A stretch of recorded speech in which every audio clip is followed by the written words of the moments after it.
नमस्कार दोस्तों, हम लोग आज इतिहास क्रांति स्टार्ट कर रहे हैं और इतिहास क्रांति में हमारा पहला चैप्टर स्टार्ट होगा आधुनिक भारत का इतिहास से। और आधुनिक भारत के इतिहास में जो खंड हम पढ़ने जा रहे हैं वो है पहला बंगाल। आइए बंगाल को समझते हैं। बंगाल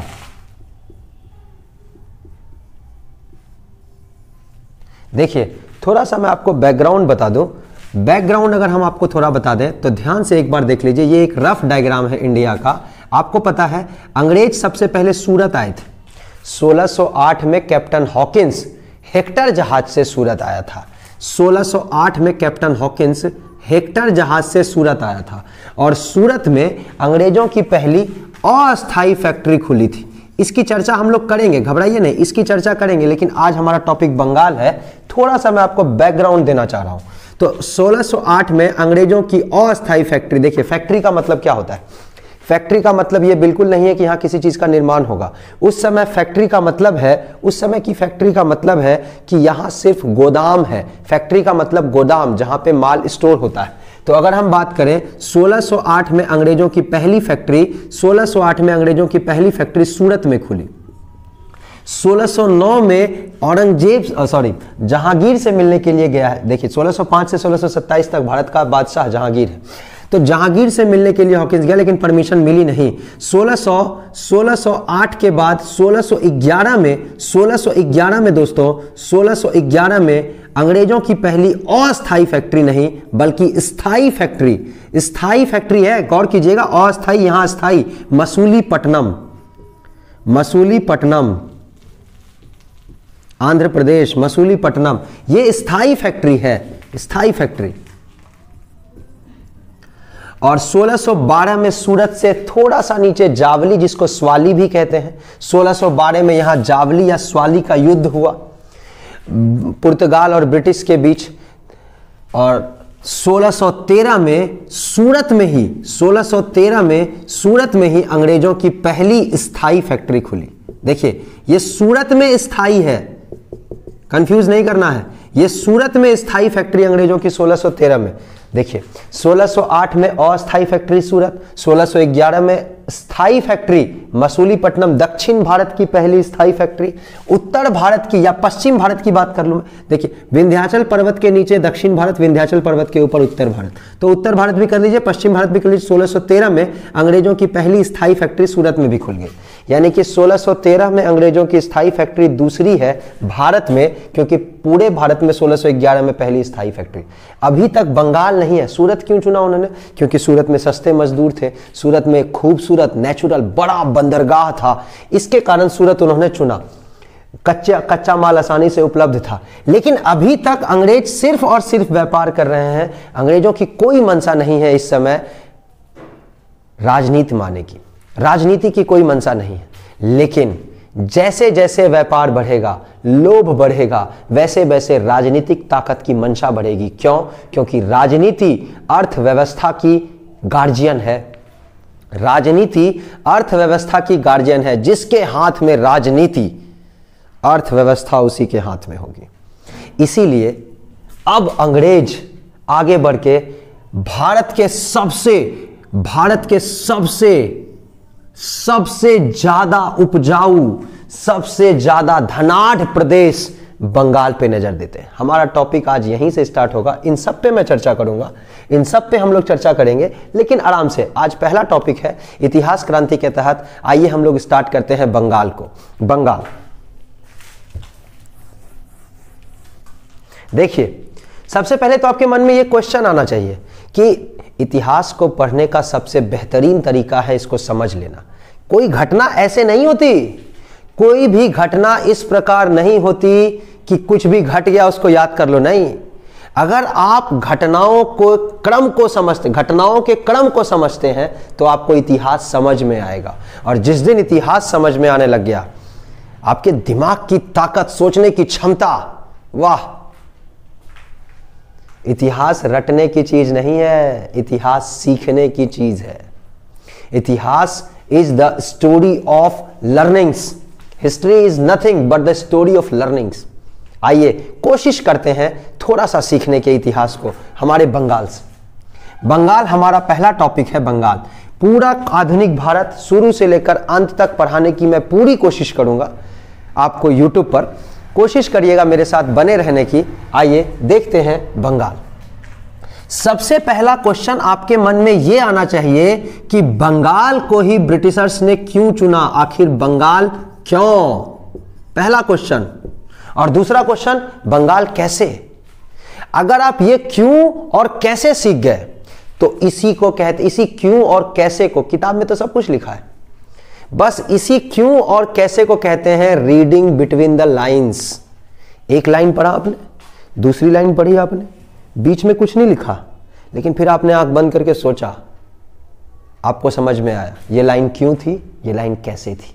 आपको इतिहास खुद समझ में आ जाएगा कि इतिहास है क्या। तो आइए सबसे पहला क्वेश्चन आपके मन में, बंगाल क्यों। आखिर ब्रिटिश सूरत आए, मसूलीपट्टनम आए, मद्रास आए, मुंबई आए, बंगाल आने की क्यों जरूरत पड़ी। बंगाल आने की जरूरत पड़ी क्योंकि बंगाल में छुपा था भारत के सोने की चिड़िया होने का राज। बंगाल सबसे पहली चीज, बंगाल सबसे पहली चीज उपजाऊ क्षेत्र,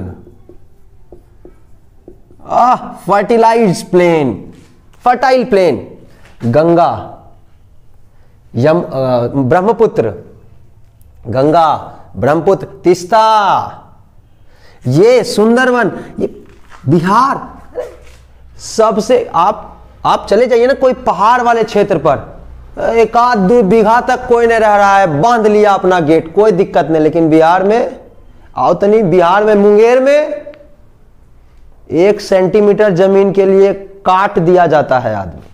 क्यों? उपजाऊ जमीन उपजाऊ इतना है ना, ये बंगाल का उपजाऊ जमीन।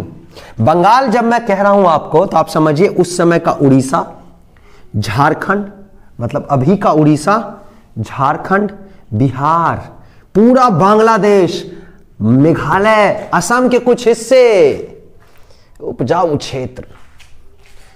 और जब आपने झारखंड को शामिल कर लिया, उड़ीसा को शामिल कर लिया, इसका मतलब है आपने खनिज संसाधन को शामिल कर लिया, नेचुरल रिसोर्सेस, प्राकृतिक संसाधन।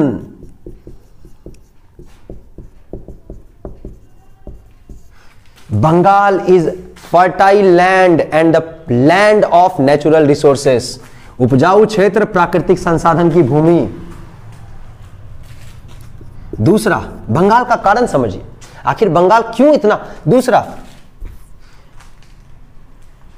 हथकरघा उद्योग, हस्तशिल्प इंडस्ट्री, हैंडीक्राफ्ट इंडस्ट्री, हथकरघा उद्योग। ये हथकरघा उद्योग बंगाल को आत्मनिर्भर बनाता था। सर सुनिए, इतना उपजाऊ जमीन, उपज के लिए क्या चाहिए, लोहा चाहिए, लोहा लिए, कुदाल लिए, उपज हो गया, हल बना लिए लोहा का, जितना अच्छा सब है झारखंड में, सब है उड़ीसा में। जब उपजाने के समान है, उपजाऊ भूमि है और इंडस्ट्री भी है, तो बंगाल के गांव आत्मनिर्भर क्यों ना हो। क्यों ना हो ये सेल्फ सफिशिएंट विलेज, आत्मनिर्भर गांव, आत्मनिर्भर गांव, सेल्फ सफिशिएंट विलेज। आप समझिए, अंग्रेज समझ ही नहीं पाए थे मसूलीपट्टनम आके, मद्रास आके, मुंबई आके, सूरत आके, समझ ही नहीं पाए अंग्रेज कि आखिर भारत को सोने की चिड़िया क्यों कहते हैं। ये बंगाल, उपजाऊ क्षेत्र, प्राकृतिक संसाधन, हथकरघा उद्योग, आत्मनिर्भर गांव, और प्लस इन सब के साथ जो मेन चीज है, Bengal is the land to sea, Bengal gives the sea route to ASEAN country, China. Sir यहां से आप आसियान देश में Myanmar, Thailand, Laos, Cambodia, Vietnam, Indonesia, Malaysia, Singapore, Brunei, Philippines, China, हर जगह जा सकते हैं सर, हर जगह। ये रास्ता देता है जाने का, रास्ता। यहां तो अराकान योमा पर्वत, रास्ता, छिछला समुद्र है, छिछला समुद्र, आराम से जाइए, अंडमान निकोबार, रास्ता, land to open land, open land, खुला रास्ता, उद्योग के लिए रास्ता खुला।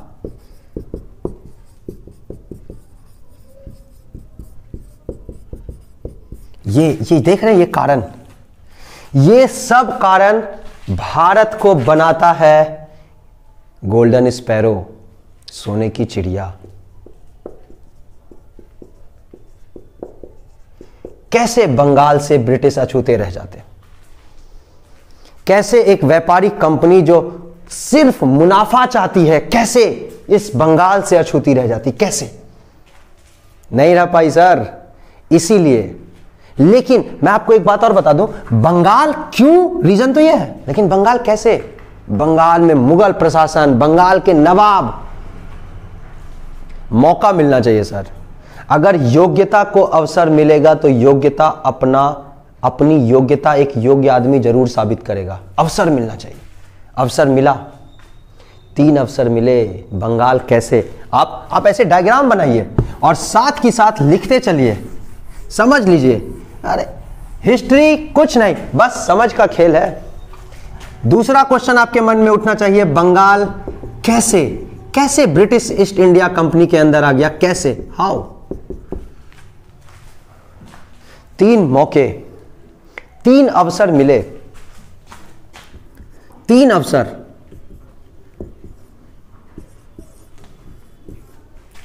तीन डेट, ये तीनों डेट एकदम याद चाहिए, क्योंकि ये तीनों डेट भारत का इतिहास बदलने वाला है।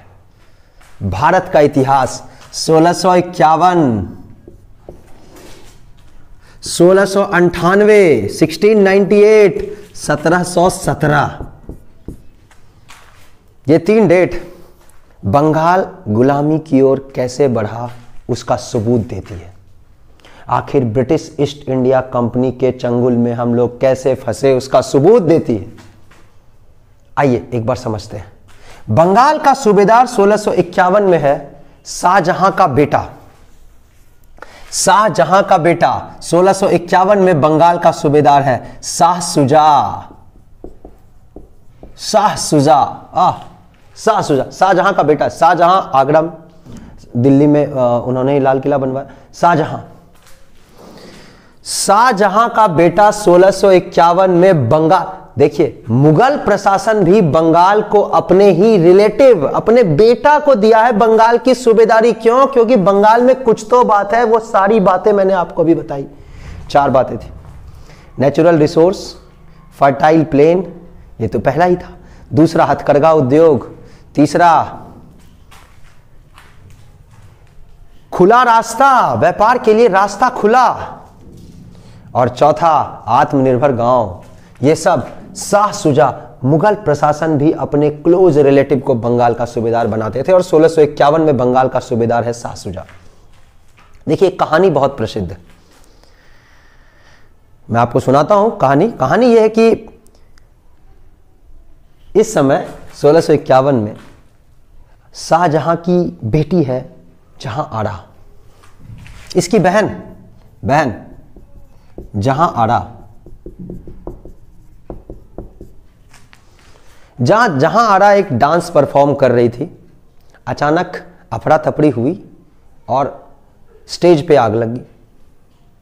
शाहजहां की बेटी के कपड़े में भी आग लग गया और ये जल गई। जहां आरा जल गई। जलन में तो तकलीफ होती है सर। शहंशाह, बादशाह की बेटी है और इसके कपड़ों में, और आग लगने से, स्टेज पर कपड़ों में आग लगने से जल गई है, दर्द है। शाहजहां ने खबर किया कि कोई भी अच्छा डॉक्टर जो मेरी बेटी को ठीक कर सकता हो, कोई भी अच्छा डॉक्टर। ये खबर पहुंची यहां सूरत। अभी मैंने आपको बताया था सूरत के बारे में। सूरत में अंग्रेजों का जो बेस्ट डॉक्टर था डॉक्टर बाउटन, नाम नोट करिए, डॉक्टर बाउटन।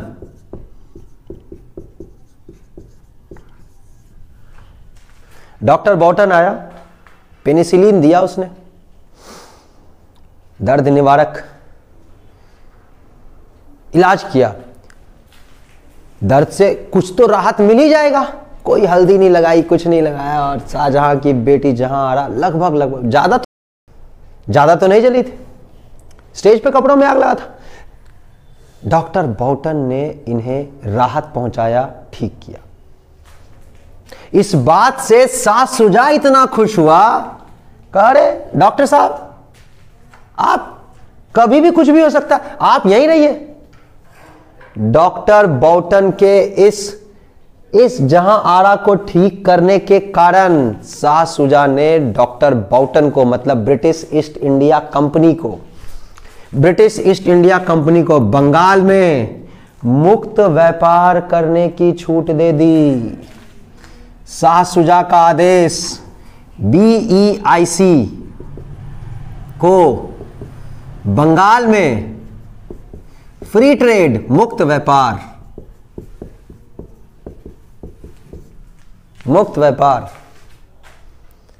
1698 1698, देखिए एक डेट होता है 24 अगस्त 1690। 24 अगस्त 1690 को एक अंग्रेज है जो पहली बार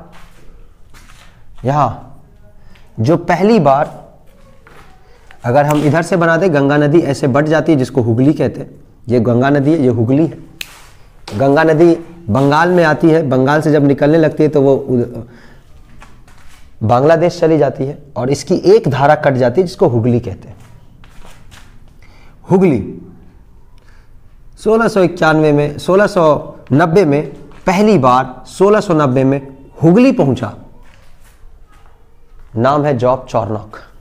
नाम याद रखिए, जॉब चॉर्नॉक, कई बार एग्जाम में पूछा हुआ सवाल है। जॉब चॉर्नॉक हुगली पहुंचा और हुगली में इसने देखा कि अरे ब्रिटिश ईस्ट इंडिया कंपनी को फ्री ट्रेड का तो व्यापार करने का मिला, लेकिन 3 गांव है, 3 गांव, यहां 3 गांव सर, 1 2 और ये 3, ये 3 गांव कौन कौन से गांव हैं?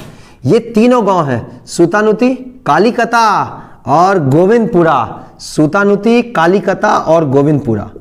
सुतानुती, इसको सुतनौती भी कहीं लिखते हैं, कालीकता और गोविंदपुरा,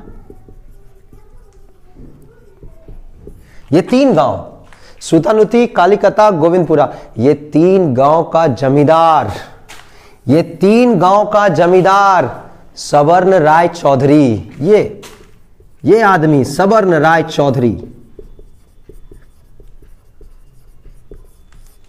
सवर्ण राय चौधरी 3 गांव का जमींदार है और ये 3 गांव में ब्रिटिश ईस्ट इंडिया कंपनी को व्यापार करने ही नहीं दे रहा।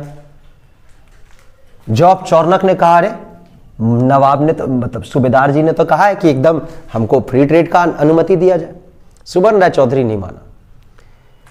ये भी कौन से मानने वाले आदमी हैं? फ्री ट्रेड, लालच, पैसा बच रहा है। 1696 में सुतानुती, कालीकता, गोविंदपुरा, इस 3 गांव के जमींदार की जमीन पर सुतानुती में बिना जमींदार सवर्ण राय चौधरी से पूछे जॉब चॉर्नॉक, कालीकता में, सॉरी, जॉब चॉर्नॉक कालीकता में एक किला बनाने लग गया बिना पूछे। कॉन्फ्लिक्ट तो होना था, लड़ाई तो होनी थी, कॉन्फ्लिक्ट होना ही था। कालीकता में सवर्ण राय चौधरी ने विरोध किया। जॉब चॉर्नॉक ने, ध्यान सुनिएगा, जॉब चॉर्नॉक ने मुगल ऑफिशियल्स को, मुगल अधिकारियों को पैसा खिलाया। और इस समय 1698 में एक बहुत अत्यधिक खर्चीला सूबेदार है बंगाल का, बहुत खर्चीला, औरंगजेब का पोता अजीमुशान,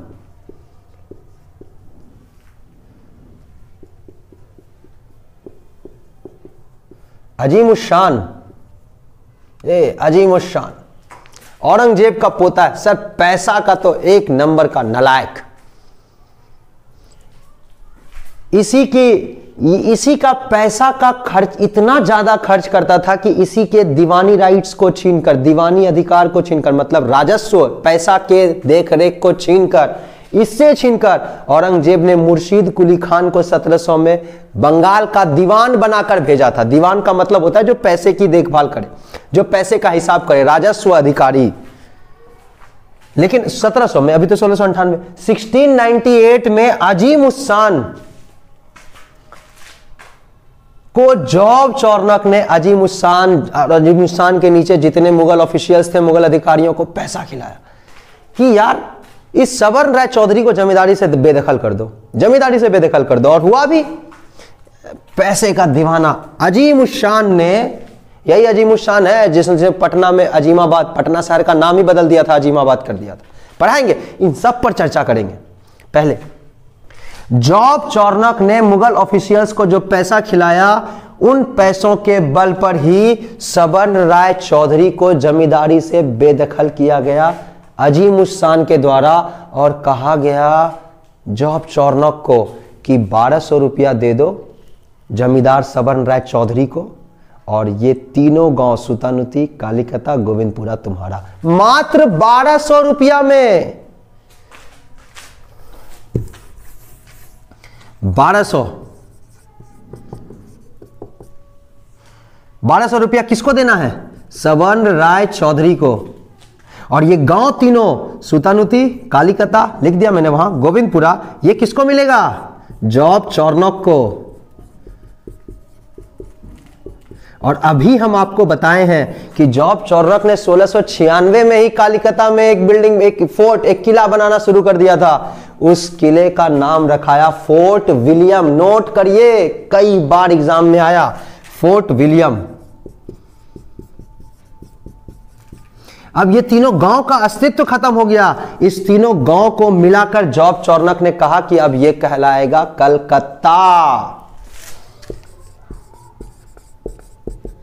कलकत्ता, ये तीनों गांव कलकत्ता।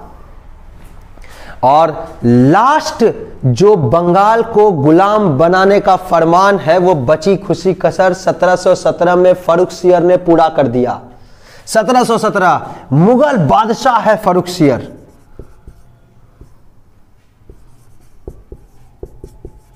फर्रुखसियर 1713 से 1719 तक मुगल बादशाह है फर्रुखसियर।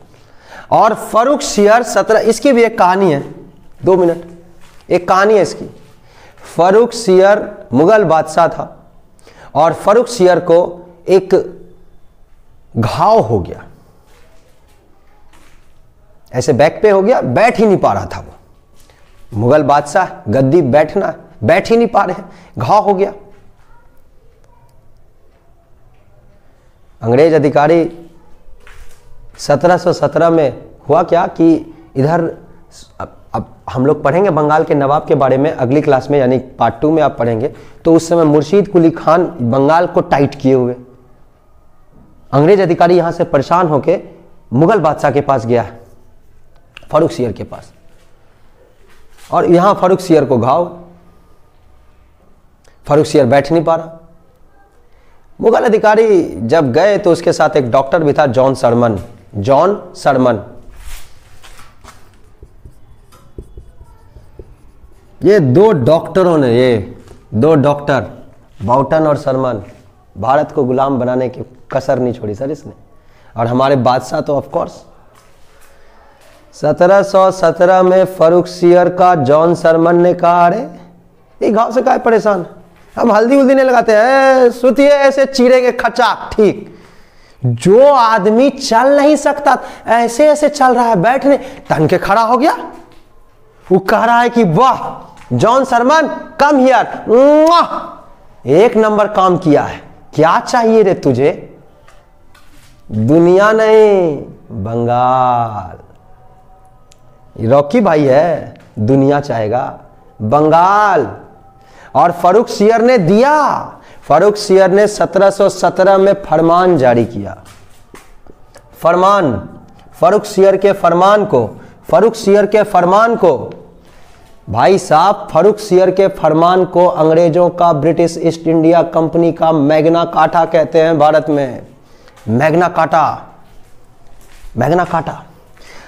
1717 में फर्रुखसियर ने फरमान दिया, मैग्ना कार्टा, और इसने कहा कि जाओ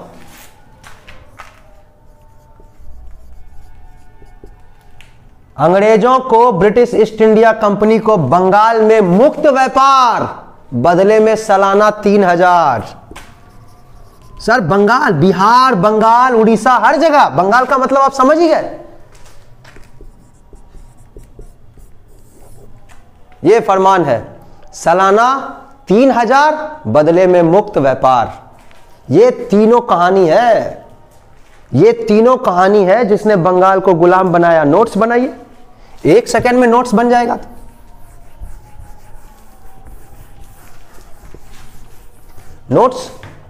नोट्स बस ऐसे बनाइए। पहला नोट्स तो बंगाल क्यों का हम लोग दे ही चुके हैं। बंगाल कैसे, बंगाल कैसे, नंबर 1 1651, नंबर 2 1698, नंबर 3 1717। ऐसे लिखिए, ऐसे। एक तरफ शाह सुजा, फ्री ट्रेड, इस ट्रेड को रोक दिया था, इस मुक्त व्यापार के ट्रेड को रोक दिया था बंगाल के नए नवाब मुर्शिद कुली खान ने। तभी तो परेशान होकर फर्रुखसियर के पास गए थे। फर्रुखसियर ने दोबारा 1717 मुक्त व्यापार, सालाना 3000। कहां, बंगाल, बिहार, उड़ीसा, बांग्लादेश ऑफ कोर्स शामिल है सर। 1698 अजीमुश शान, अजीमुश शान, 1698 अजीमुश शान, अजीमुश शान, जॉब चॉर्नॉक,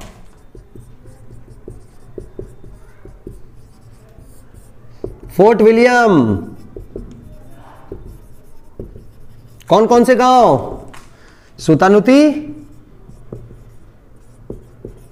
कालिकता और गोविंदपुरा। ये नोट्स। यहां पर डॉक्टर बाउटन, जॉन सरमन, ये एक पेज भी नहीं लगेगा सर ये दोनों नोट्स बनाने में। हिस्ट्री भारी कैसे है, आसान है, बस समझने का चक्कर है। मैं आपके साथ हूं, मैं कोशिश करूंगा अपनी पूरी एनर्जी, पूरी ताकत से आपको समझाऊं। और ये मेरे क्लास के जो विद्यार्थी हैं, जो मेरे साथ पढ़ते हैं विद्यार्थीगण, उन सब के लिए भी बहुत बेहतरीन फ़ायदा होगा। सारा एक बार कॉन्सोलिडेटेड वे में रिवीजन हो जाएगा। आपको अच्छा लगा होगा, आपने मुझे सुना, इसके लिए मैं आपका बहुत बहुत धन्यवाद देता हूँ। Thank you so much. मिलेंगे अगले वीडियो में, पार्ट 2 में।